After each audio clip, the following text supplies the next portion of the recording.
Hey, welcome everybody. Welcome to the MuniGovGuide GIS Leadership Lunch and Learn event. I am your host, Toby Soto. I am the blogger behind MuniGovGuide.com, and I'm also the GIS manager for the city of Riverside in California. The reason why I'm doing these lunch and learns is it's my goal to take you from good to great with actionable content from my experiences and also from my discussions from GS professionals like you and also industry experts. Just as a side note, these discussions are the opinions of my own and not of my employer. Always gotta throw that in.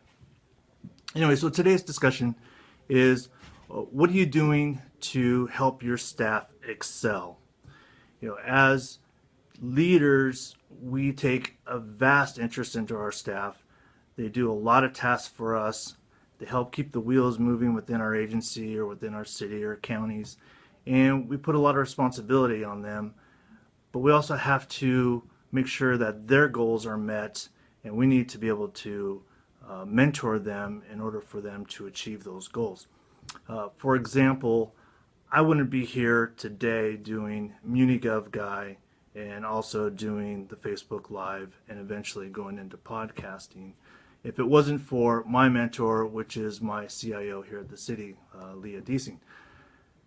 She expressed interest to all of her staff to provide what goals we had, and it was something that was not mandatory.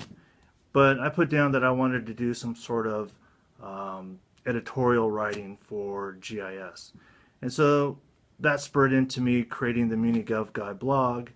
Then that's gone into now Facebook Live, and then coming up is going to be podcasting. So you can kind of see how when you put those goals down and you have some accountability with somebody, you start to move forward and you start attaining these goals. So it really does work. So how do you go about doing this? What I would suggest is sitting down with your staff, having a one-on-one, either take a half hour or an hour, and find out what their goals are. What are their career goals? What are their ambitions and what's their passions?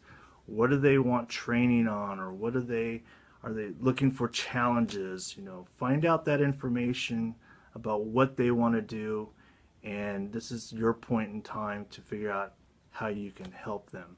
Now, I would not suggest tying this to an annual evaluation because some staff may totally embrace this whole concept, others may not, some may start it and they may drop off. So that's why I'm saying I would not put that on, connected to the an annual evaluation. So this is kind of like a side gig.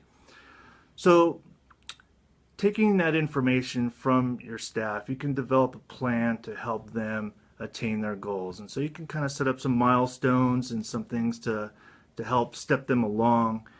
And the important thing is that you create those opportunities for them. You take those roadblocks out of the way so that they can get to that point.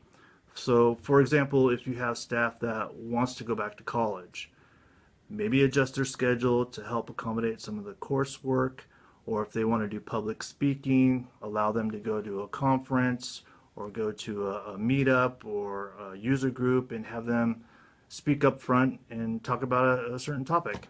So you create those opportunities for them to excel. If they want more challenging GIS projects, the ones that are coming in, you feel that would be a good fit to help challenge them, give it to them, but obviously give them some guidance to make sure that they're doing it correctly. But that time, it just allows them to grow. That's the important part.